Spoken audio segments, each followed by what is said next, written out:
What's going on, people? It's the Xbot 448, and Sony is at it again, guys.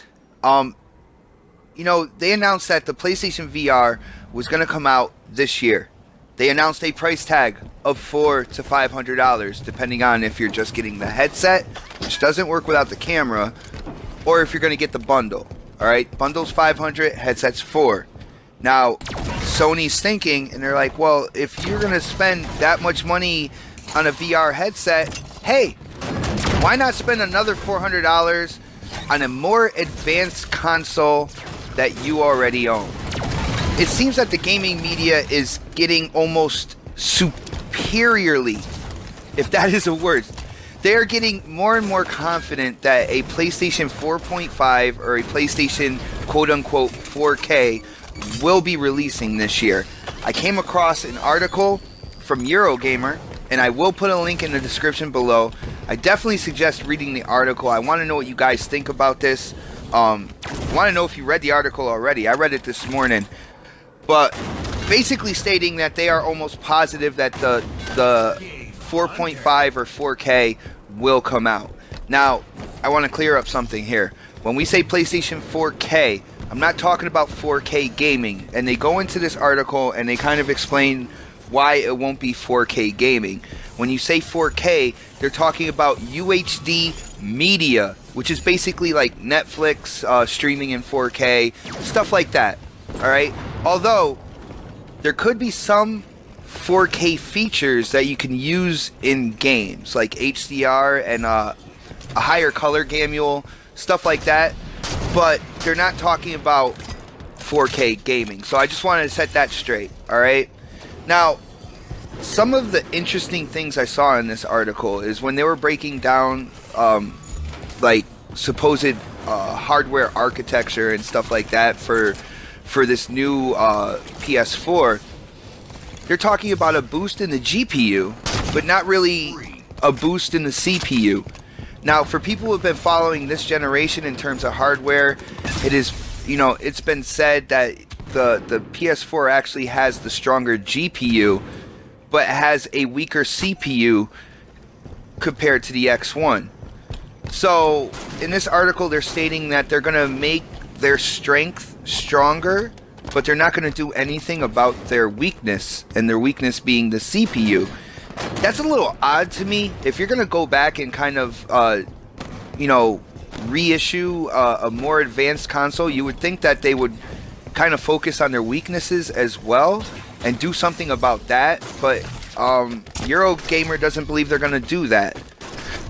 Now, when it comes to this system, the reason why I don't say 4K gaming is because there are a lot of other things that need to be done within the hardware. All right, you would need more RAM.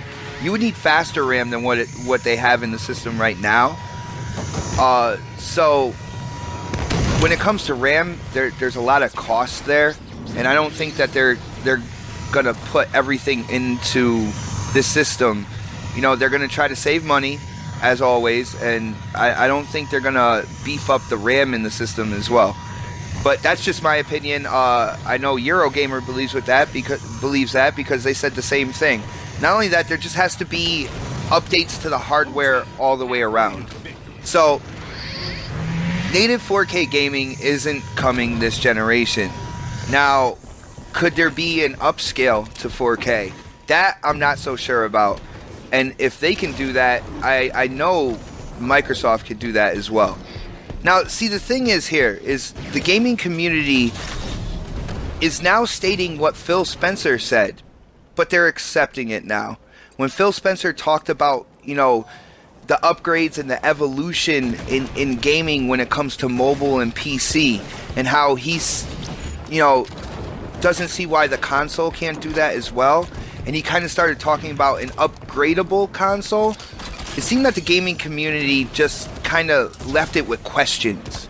Alright? But when Sony is kind of rumored to be coming out with a new console now, and according to Eurogamer's article, that new console with any type of, you know, upgrade in the GPU or any upgrade in the hardware, they stated that you're looking at a price tag that is in relation to the PlayStation 4 when it launched. So you're looking at a $400 price tag.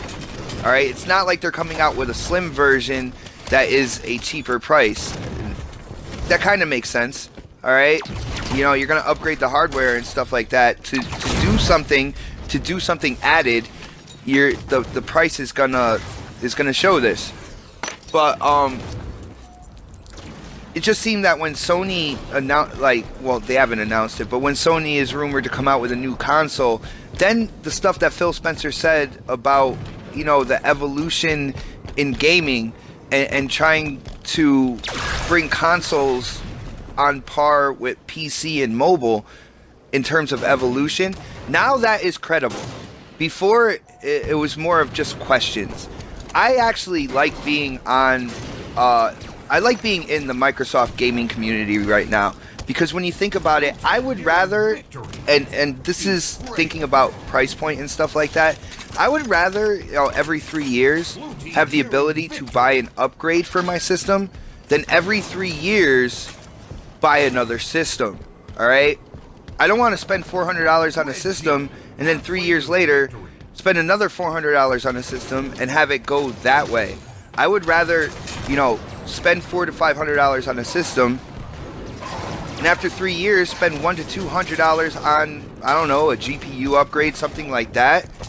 I would be more in tune to do something like that than to buy a $400 system every 3 years.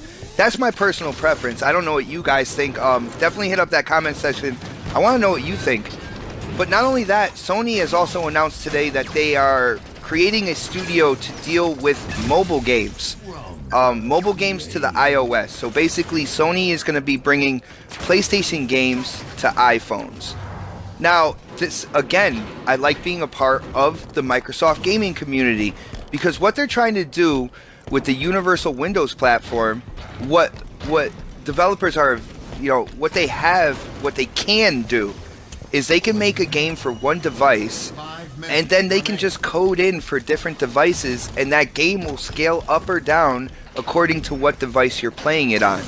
Alright, no separate studios needed to make a mobile game, because the console game that they made theoretically can scale down to mobile.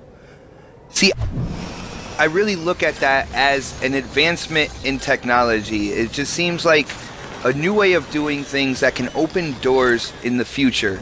I can't wait to see how the UWP evolves. I know this is just the beginning steps for Microsoft, but a lot of the aspects of it sound really cool.